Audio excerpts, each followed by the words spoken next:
Crosswind is when you have the wind actually from the side. You can use the wind as your partner in a race. The wind is pretty constant out there in the desert, and if it's from the right direction, you can make a real difference with it. Only the first rider has to fight against the wind, and all the other riders are riding behind each other. The front rider goes up, and actually he wants to try on the end go in. And this way, and this circulation of this group, it makes an echelon. You have the first rider, and he covers the second rider. The second rider covers the third rider like this to the end of the road.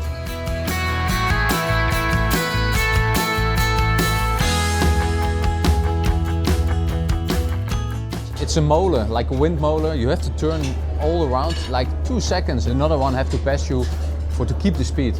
Otherwise you lose speed with this group, and probably there's a second echelon and he will catch you.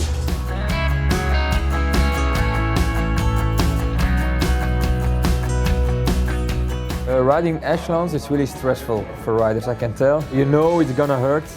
You have a peloton of 200 riders. They all know in 1K the turn is right, and they all want to be there in the front. It's a fight like hell, and it only can be maybe 15 guys who take the turn like one. And you know everybody want to be there, but it's only 15 guys who take it first. So it's crazy. If you're 2, 3, 4 places behind the chain that turns constantly, that's the worst place you can be, because then everybody wants to get in. The guys that come from the front wants to get back in. The guys come from the back to get in, and then you are in it's like a box match.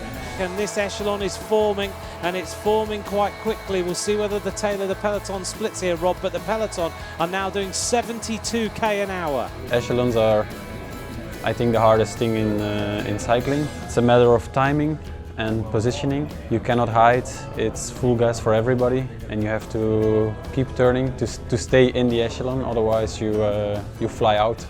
You can see that long line down on the left-hand side of the screen. They're all hugging that gutter. Cavendish is moving through, doing a few efforts. The worst moment is when you get dropped out of the echelon, because sometimes it's just a fraction of a second that you have a bad position, or that you are a little bit too tired to get back in, and then you can see them go away with 60 k's an hour, and you drop back to 40, 30 k's an hour. The difference is really big, and they're gone. You never see them again.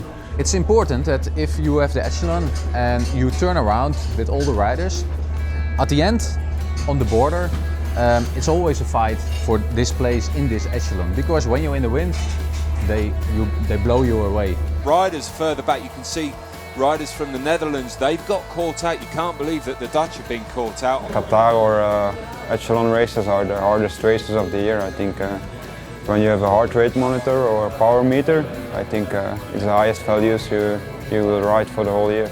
I don't train specifically for it, because this is so specific. You only get it a few times a year, and most of the time it's only here in Qatar. So yeah, it's just technical. If you're a good guy, a good technical, strong guy, you're most of the time you're capable of doing a good echelon.